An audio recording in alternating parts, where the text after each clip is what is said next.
Booth से लेकर राष्ट्रीय अध्यक्ष तक के हमारे चुनाव समय समय पर हमारे संविधान के अनुकूल होते रहे और पूरी लोकतांत्रिक पद्धति से चुनाव के अधिकारियों की नियुक्ति होती है, मतदाता सूची बनती है और फिर चुनाव का शुरुआत होता है।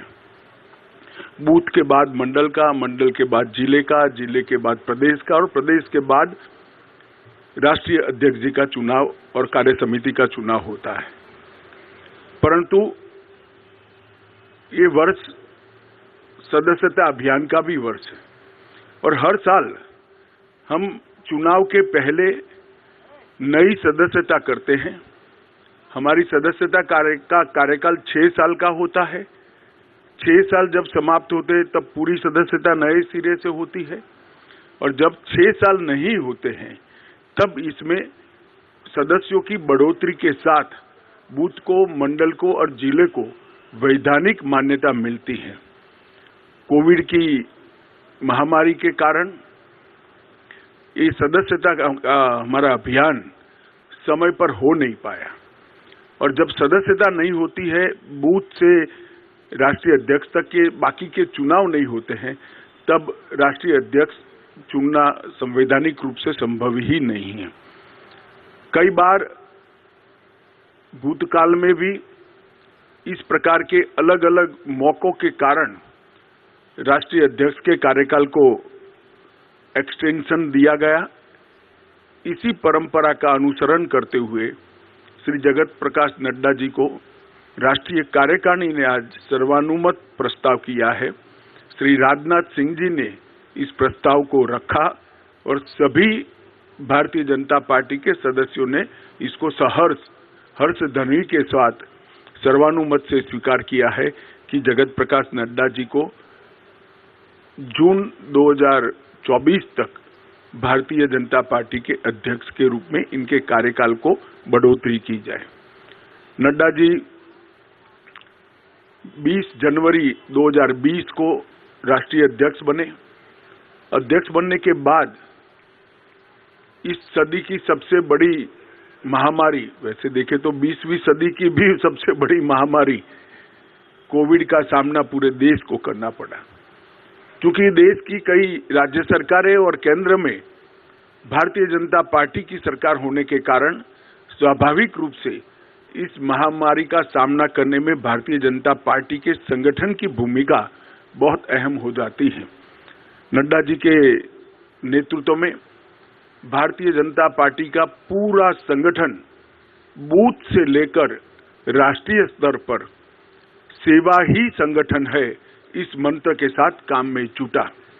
ढेर सारे गांवों में चाहे गरीबों के घर पे मदद पहुंचानी हो, अन्न पहुंचाना हो, जिनके कोविड के लक्षण देखे गए हैं उनको टेस्ट के लिए अस्पताल ले जाना हो, जिनका कोई नहीं था उनकी शुश्रूषा से लेकर अंतिम संस्कार तक सारे कोविड की महामारी की गतिरोध को पार करने में भारतीय जनता पार्टी के कार्यकर्ताओं ने बहुत महत्वपूर्ण भूमिका निभाई और नड्डा जी ने उस कठिन काल के अंदर एक वाइब्रेंसी के साथ संगठन को सेवा के काम में जोड़ा। और मैं तो आप सबको आग्रह करता हूं कि हमारा जो डॉक्यूमेंटेशन है, सेवा ही संगठन है, इस सूत्र का, उसको आप जरूर देखें। तो आश्चर्यजनक तरीके से एक राजनीतिक दल का संगठन किस प्रकार से महामारी में सेवा कर सकता है, उसका ज्वलंत उदाहरण भारतीय जनता पार्टी ने नड्डा जी के अध्यक्षता में देश के सामने रखा, दुनिया के सामने भी रखा। उनकी राष्ट्रीय अध्यक्षता में ही हमने बिहार में सबसे ज्यादा स्ट्राइक रेट प्राप्त किया। महाराष्ट्र में भी एनडीए को गिन लें तो हम फिर से चुन कर आए। हरियाणा में भी हमारी सरकार बनी। इसके बाद उत्तर प्रदेश, उत्तराखंड, मणिपुर, आसाम, गुजरात, ये सब जगह भारतीय जनता पार्टी ने एक बहुत बड़ी सफलता हासिल की है। बंगाल के अंदर भारतीय जनता पार्टी ने 3 सीट से 77 सीट का बहुत बड़ा फासला एक ही 5 साल में तय किया और हम तमिलनाडु और दक्षिण के राज्यों में भी, तेलंगाना में भी एक ताकत बनकर धीरे धीरे सैन्य उभर कर आ रहे हैं। उत्तर पूर्व के सभी राज्यों में हमारी सरकारें तो बनी थी, परंतु संगठन का विस्तार बाकी था। नड्डा जी की अध्यक्षता में हमने उत्तर पूर्व के, नॉर्थ ईस्ट के सभी राज्यों में संगठन को नीचे पहुंचाने में हमने बहुत बड़ी सफलता प्राप्त की है। गोवा में भी हम हैट्रिक लगाकर तीसरी बार और पहली बार पूर्ण बहुमत की सरकार बनाने में हम सफल हुए।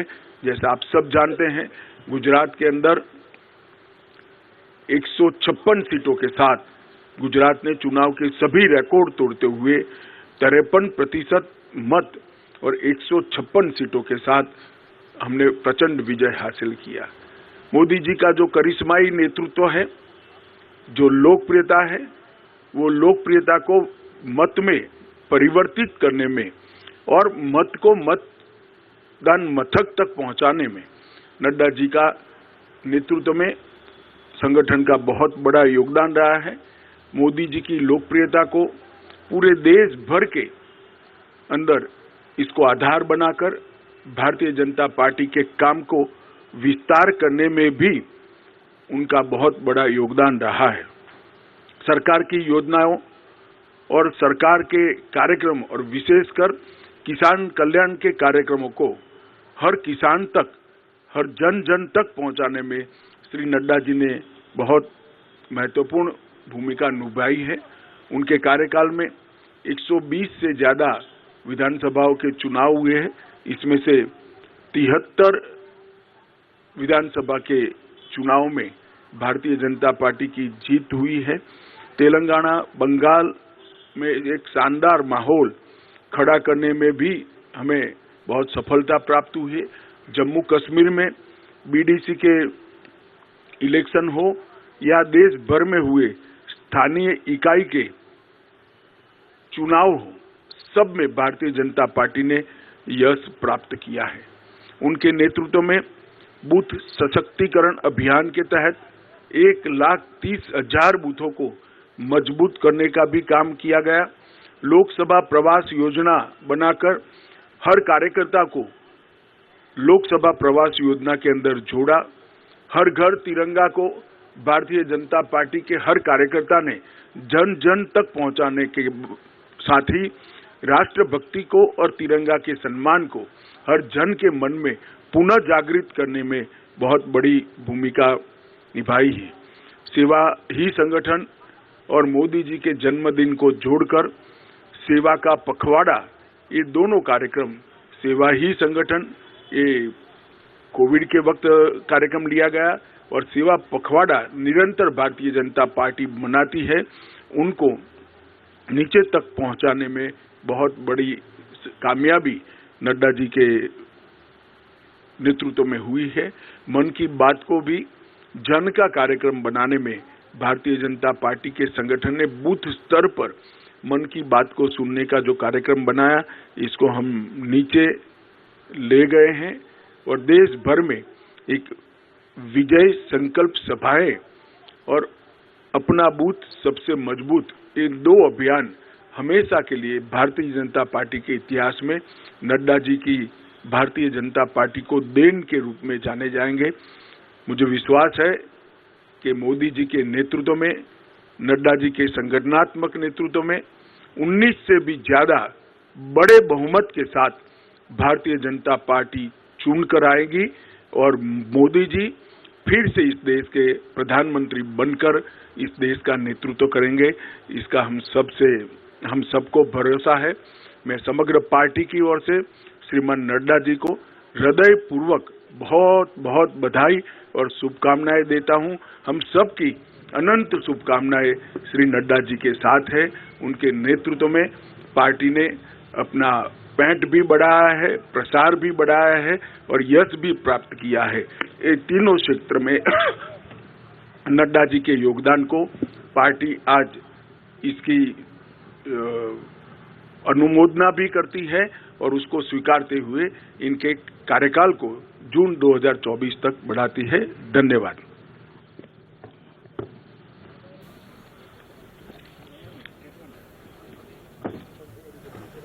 गृह मंत्री अमित शाह को आप सुन रहे थे। बीजेपी राष्ट्रीय कार्यकारिणी की बैठक का दूसरा दिन और बड़ा ऐलान गृह मंत्री अमित शाह के जरिए बताया गया है कि जेपी नड्डा के कार्यकाल को राष्ट्रीय अध्यक्ष के तौर पर 2024 तक के लिए बढ़ा दिया गया है, यानी कि 1 साल तक के लिए ये कार्यकाल बढ़ा दिया गया है। पहले ही सूत्रों के हवाले से आपके अपने चैनल इंडिया न्यूज ने खबर आप तक पहुंचाई थी कि जेपी नड्डा का कार्यकाल बढ़ाया जा सकता है क्योंकि बेहतर प्रदर्शन रहा है जेपी नड्डा के नेतृत्व में। बीजेपी जब इलेक्शंस में उतरी है तो उसके बाद ऐसे में जेपी नड्डा को बड़ी जिम्मेदारियां सौंपते हुए 1 साल तक के लिए कार्यकाल और उनका बढ़ा दिया गया है। साथ ही साथ गृह मंत्री अमित शाह ने कई और बातों का जिक्र भी किया। ये बताया कि कैसे पूरे संगठन को काम में जोड़कर रखा, कैसे संगठन को मजबूत रखा। बीजेपी कार्यकारिणी की बैठक में सिर्फ जेपी नड्डा के कार्यकाल को लेकर ही बात नहीं हुई है, बल्कि 2023 में विधानसभा चुनाव जिन जिन राज्यों में है उनको लेकर बात हुई है, स्ट्रैटेजी मजबूत करने पर बात हुई है। 2024 में जेपी नड्डा के नेतृत्व में ही चुनाव लड़ा जाएगा। बीजेपी के राष्ट्रीय अध्यक्ष की जिम्मेदारी जेपी नड्डा ही निभाने वाले हैं। इस बात का जिक्र गृह मंत्री अमित शाह की तरफ से किया गया। मिशन 2024 को लेकर बीजेपी राष्ट्रीय कार्यकारिणी की ये बैठक आज और कल 2 दिन बेहद खास रही। ऐसे में प्रधानमंत्री नरेंद्र मोदी भी अब पार्टी कार्यकर्ताओं को जीत का मंत्र देंगे।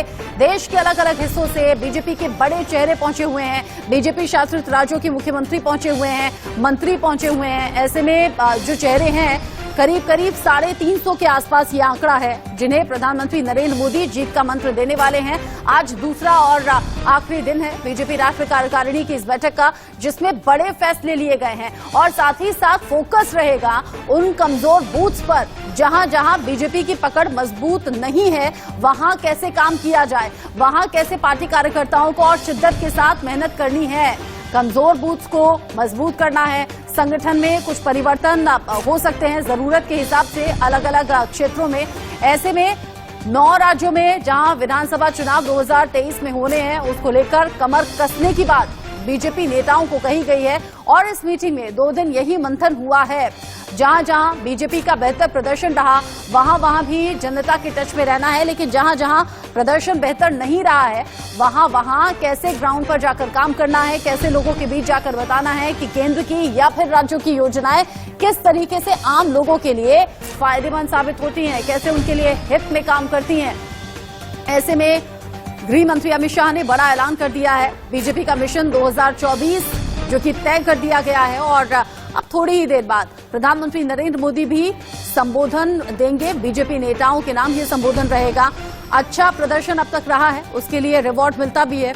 जेपी नड्डा को इसीलिए 1 साल के लिए उनके कार्यकाल को बढ़ा दिया गया है और जेपी नड्डा का कार्यकाल 1 साल के बढ़ाने के साथ ही उनकी जिम्मेदारियां भी अब और ज्यादा बढ़ गई हैं, क्योंकि बेहतर प्रदर्शन जिस तरीके से अब तक रहा है वैसा ही आगे भी रहे। और हमने सुना भी था, रविशंकर प्रसाद ये कहते हुए नजर आए थे कि 9 राज्यों में अगर विधानसभा चुनाव है तो एक भी राज्य में बीजेपी हारनी नहीं चाहिए। इसके लिए पूरी शिद्दत से काम करना जरूरी है।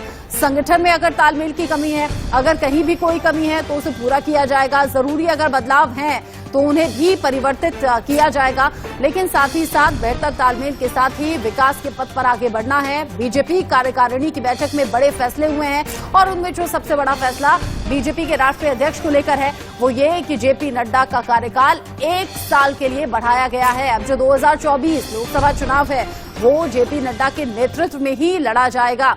बेहतर स्ट्रेटेजिस्ट जाने जाते हैं जेपी नड्डा और खुद ग्राउंड पर जाकर काम करने में यकीन रखते हैं, पार्टी नेताओं से मिलते हैं, उनमें ऊर्जा का संचार करने का काम करते हैं। नड्डा के कार्यकाल में ही कई राज्यों में बीजेपी की सरकार बनी है, इसका जिक्र खुद गृह मंत्री अमित शाह ने किया और इसीलिए 2024 चूंकि बहुत इंपॉर्टेंट है मोदी सरकार के लिए भी, साथ ही साथ उससे पहले 2023 की राह भी मजबूत करनी होगी और अब 9 के 9 राज्यों में जीत हासिल करनी होगी। ये एजेंडा, ये टारगेट बीजेपी का है। ऐसे में गृह मंत्री अमित शाह कह रहे हैं फिर से सदस्यता अभियान भी हम शुरू करेंगे। कोरोना के चलते चूंकि सदस्यता अभियान पूरा हो नहीं पाया था।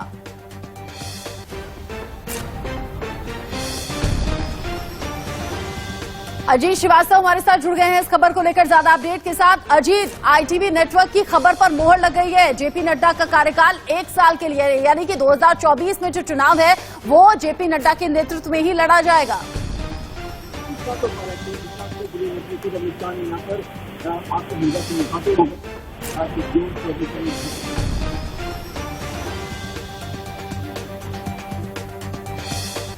क्या है फिलहाल जो ये कार्यकाल होता है वो सबके पास पता होता है कि जब एक राष्ट्रीय अध्यक्ष होता है उसका चुनाव होता है, चुनाव के बाद से पूरी तरह से कार्यप्रणाली होती है सबका, यानी संगठनात्मक रूप में भी परिवर्तन। अब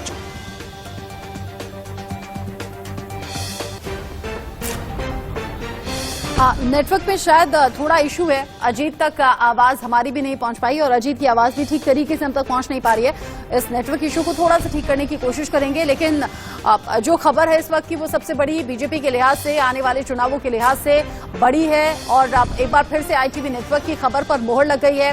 हालांकि अनाउंस तो अभी किया है गृह मंत्री अमित शाह ने, लेकिन हमने पहले ही कहा था, सूत्रों के हवाले से खबर थी कि जेपी नड्डा के कार्यकाल को बढ़ाया जा सकता है। हम कल से ही ये खबर बार बार आपको दिखा रहे हैं, बता रहे हैं, और ऐसे में जेपी नड्डा के कार्यकाल को 1 साल के लिए बढ़ा दिया गया है, यानी कि 2024 लोकसभा चुनाव जब मोदी सरकार एक बार फिर से वापसी करना चाहेगी और दूसरी तरफ पूरा विपक्ष एकजुट होने की बात कर रहा है। हालांकि वो विपक्ष छिटकता हुआ, बिखरता हुआ नजर आता है। इन सब के बीच में जेपी नड्डा बड़ी जिम्मेदारियों के साथ 2024 की तैयारियों पर फोकस करने वाले हैं। गृह मंत्री अमित शाह ने भी दोहराया कि जेपी नड्डा ने बेहतर नेतृत्व दिखाया है। उनके कार्यकाल में कई राज्यों में बीजेपी की सरकार बनी है, ये हमें आगे भी बरकरार रखना है और अब जो 9 के 9 राज्य हैं वो बीजेपी को जीत कर दिखाने हैं और यहीं से जो जीत की राह 2024 की है वो और ज्यादा पक्की हो जाएगी और ज्यादा सिक्योर हो जाएगी और इसके लिए हर छोटे से लेकर बड़े नेता को काम करना होगा। जेपी नड्डा के कार्यकाल को 1 साल के लिए बढ़ाने का बड़ा फैसला हो गया है बीजेपी की कार्यकारिणी की बैठक में, राष्ट्रीय कार्यकारिणी की बैठक में, जहां पर प्रधानमंत्री नरेंद्र मोदी अब से थोड़ी ही देर बाद नेताओं से बात करेंगे और उन्हें जीत का मंत्र देंगे।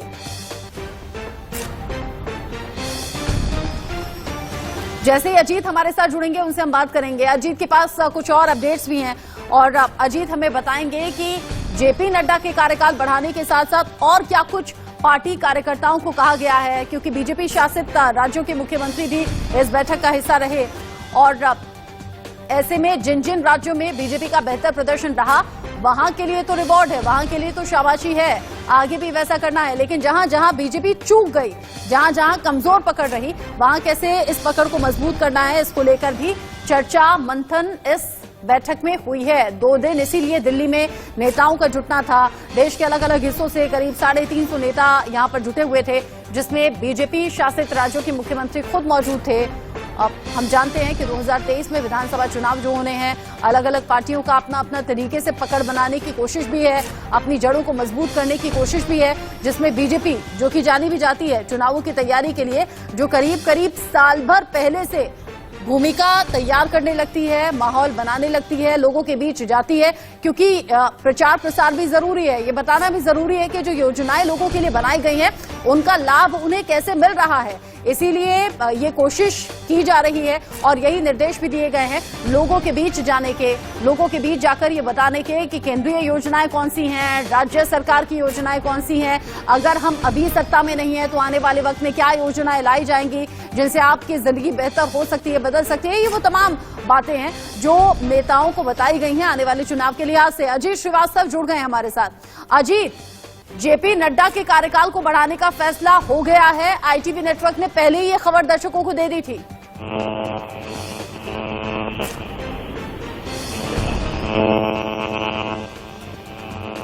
अध्यक्ष में लाती और फेरबदल होता तो कहीं 23 और 24 के इलेक्शन पे इसका असर देखना पड़ता। इसलिए वो चाहती थी बीजेपी कि देखिए कहीं ना कहीं नेतृत्व तो अच्छा चल रहा है और कहीं ना कहीं गुजरात में जो एक भारी बहुमत से जीत, यानी 53% फीसदी के साथ एक भारी बहुमत की जीत हासिल कर बीजेपी आगे आई है। इसी आंकड़े को लेकर वो आगे बढ़ना चाहती है।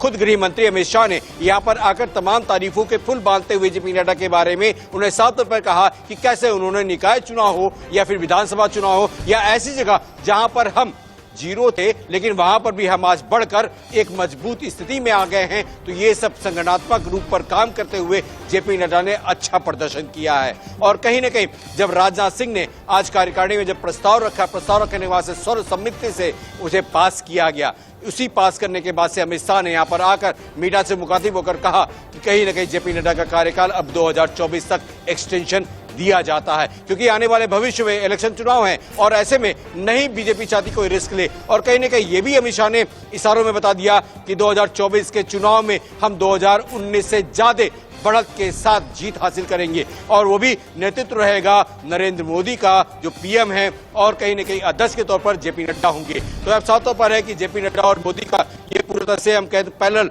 होकर चुनाव लड़ने की संभावना भी पूरी तरह से यहाँ पर साफ कर दिया। अमित शाह ने कहा कि 2024 का भी अब फेज जो होगा वो नरेंद्र मोदी होगा। यहाँ पर इशारों में जो इन्होंने बताया तो साफ तौर पर है कि यानी 2024 का जो फेज की बात हो रही थी वो भी यहाँ पर अमित शाह ने इशारों में क्लियर कर दिया कि फेज केवल एक होगा, वो है नरेंद्र मोदी। और अध्यक्षता के रूप में संगठनात्मक रूप में विस्तार जो काम करेगा, चाहे वो सारा जेपी नड्डा अपनी अध्यक्षता में देखते हुए नजर आएंगे। एक्सटेंशन मिल चुका है, तमाम जो टीमें हैं अब वो टीमें आगे की कार्रवाई के लिए 2023 हो या 2024 में, 23 में जो 9 राज्यों में चुनाव होने वाले हैं, 24 में रणनीति पर चर्चा करते हुए नजर आएंगे। और कहीं ना कहीं वो चाहते हैं कि 2023 हो या फिर 24 हो, उसमें विजय पटाखे के साथ आगे बढ़ती नजर आए। इलेक्शन को भी आगे बढ़ाने की कोशिश की गई है कि वहां पर भी संगठनात्मक रूप में बदलाव किया जाएगा। जरूरत होगी तो वहां पर तमाम जो लोगों से जनसंपर्क अभियान किया जाएगा और जनसंपर्क अभियान के जरिए तमाम लोग को जोड़ा जाएगा। तो तमाम लोग को जोड़ने के साथ साथ यहां पर तमाम लोग को बीजेपी की तरफ आकर्षित करने की बात होगी। उसके लिए बीजेपी की टीम पूरी तरह से तैयार कर ली गई है और टीम पूरी तरह से वहां जाकर ग्राउंड जीरो पर जाकर लोगों को समझाएगी, बताएगी, तमाम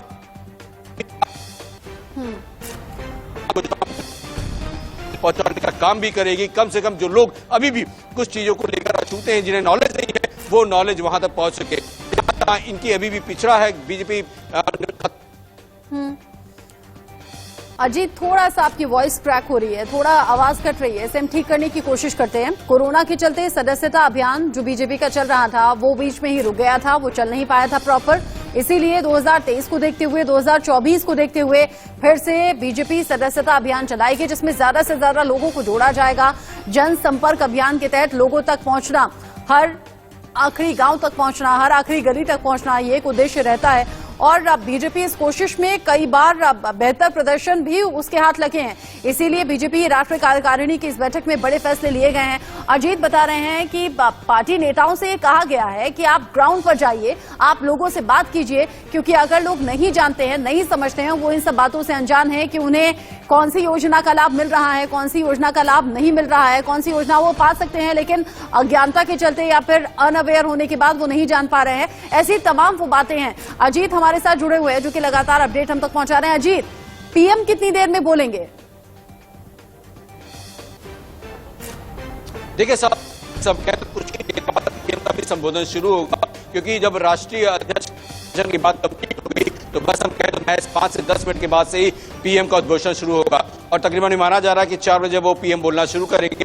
तमाम वो मसौदों पे बात करेंगे, तमाम वो मुद्दों पे बात करेंगे जो जिससे तमाम तरह से बीजेपी ने हर स्टेट में जो फायदे दिए हैं या फिर जहां राज्यों में जो सरकारें हैं या जिन राज्यों में सरकार नहीं है वहां तक फायदा जो पहुंचा है, जहां तक लाभान्वित जितने लोग फायदेमंद हुए हैं यानी लाभार्थी जो लोग हैं उनके बारे में पूरी चर्चा करते हुए बताएंगे और साथ में बताएंगे कि कैसे उनके लिए बीजेपी काम कर रही है। यानी बीजेपी नहीं, यानी मोदी सरकार यानी केंद्र की सरकार कैसे तमाम लोगों के लिए काम कर रही है, खासकर जो गरीबों के लिए बात कर रही है, चाहे उज्ज्वला योजना हो या फिर गरीब कल्याण योजना जो इस बार का मंत्र दिया गया है, उन गरीबों को जोड़ने की कवायदों को तेज किया गया है कि आखिर जो जहां झुकी वही मकान की बात करे या फिर जहां पे अनाज की बात करें, जहां पे लोगों को अनाज नहीं मिला था उन अनाज को देने की बात करें, मिनट को करने की बात गरीब आप बिल्कुल ठीक कह रहे हैं। गरीबों को मुफ्त राशन देने की बात हो, उज्ज्वला योजना हो, गरीब प्रधानमंत्री आवास योजना हो, ऐसे में कई ऐसी योजनाएं हैं जिनका लाभ लोगों को मिल रहा है, खासतौर से जो गांव देहात के इलाके हैं, जो गरीब परिवार हैं, उन्हें इन योजनाओं का लाभ बहुत बेहतर तरीके से मिल रहा है।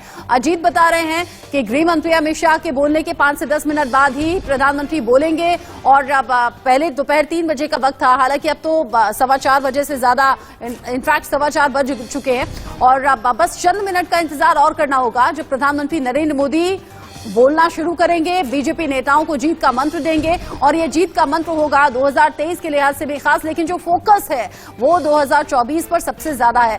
अजीत हमारे साथ शुरू से जुड़े हुए हैं इस खबर पर और अजीत से आगे भी अपडेट हम इस खबर के जरिए दर्शकों तक पहुंचाएंगे।